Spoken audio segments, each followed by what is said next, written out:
네, 반갑습니다. 유평창 소장입니다. 재테크 중요하시죠, 여러분들? 재테크 뭐 누구나 다 하고 싶어 하고, 또 잘하는 분도 있고, 실패하는 분도 있습니다. 그런데 더 중요한 게 있죠. 바로 생애 수지입니다.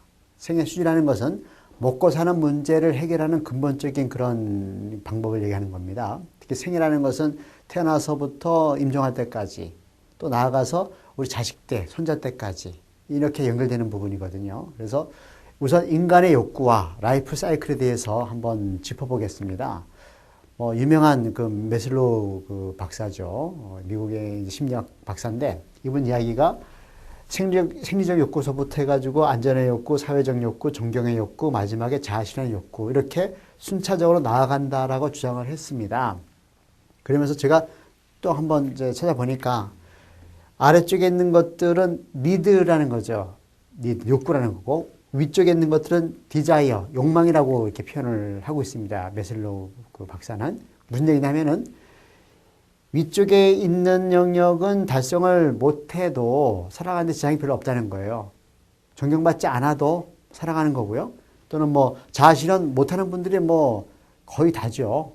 반면에 생리적인 욕구가 충족이 안 되면 그 다음 단계로 나아가지 못하는 것은 물론이고 불행하다는 거죠. 그리고 생존 자체가 안 된다는 겁니다. 그래서 아래쪽을 우선적으로 챙겨야 된다는 거예요. 그러면 재테크라는 것은 위쪽에 붙은 부분이죠. 위쪽에. 그러니까 재테크라는 것은 뭡니까? 여윳돈이 있다는 거죠. 먹고 사는 문제가 해결되고 뭐 보너스를 받거나 아니면 모아놓은 돈이 있으니까 그거 가지고서 주식이나 펀드 뭐 여러 가지 하는 거예요. 그런데 정말 하루 벌어 하루 먹고 사는 분들은 재테크할 돈도 없습니다. 그냥 하루하루 생존이에요, 생존.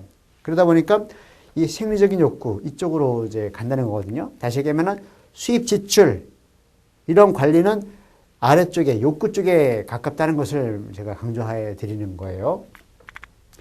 그리고 이제 대부분 직장인들이 많은데 직장인들의 4대 라이프 사이클을 제가 한번 정리해 봤습니다.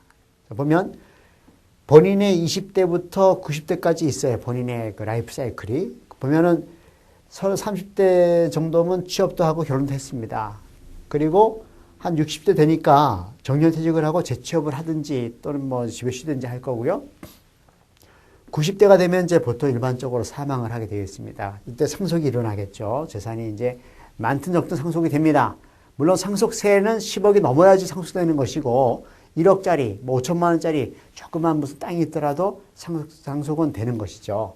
그런데 중요한 것은 4대입니다. 즉 부모와 본인 그리고 자녀와 손자녀까지 4대가 한 시대를 같이 풍미한다는 겁니다. 예를 들어서 본인 30대 때는 부모님이 정년을 맞이하고 있는 시기예요.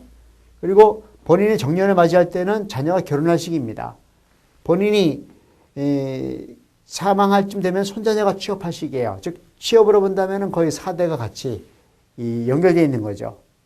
다시 얘기하면은 먹고 사는 문제 때문에 이렇게 먹고 사는 문제를 가지고서 이것을 해결해야 된다는 겁니다. 가령 내가 아르바이트를 하고 취업을 하고 이렇게 한 모든 것들은 다 돈 때문에 하는 거죠. 생활비 때문에.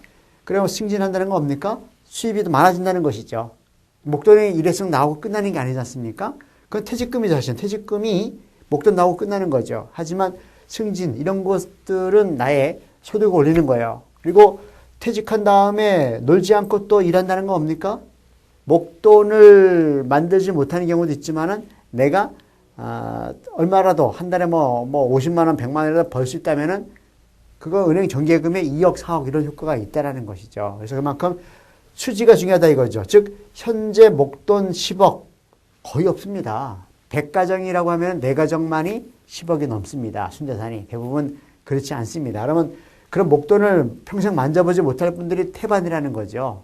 뭐 팔자 송환일 수도 있습니다. 하지만 내가 부자가 되든 부자가 안 되든 목돈을 갖고 있든 못 갖고 있든 먹고 살아야 될 거 아닙니까? 매달 의식주 그리고 기타 문화생활이라든가 이동하는 뭐 기차랑 자동차 뭐 관련 비용 같은 것들 그런 것들을 확보하는 것이 바로 생애수지 전략이라는 겁니다.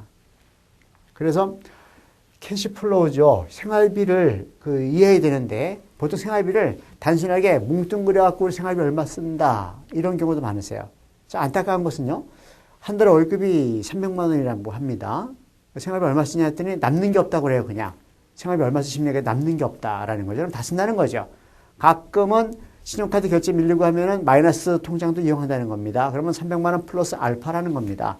상당히 주먹구구식이고요. 나중에 그나마 300만 원이라는 월급이 안 나오는 퇴직한 이후에는 걱정되는 그런 가계라고 볼 수 있습니다.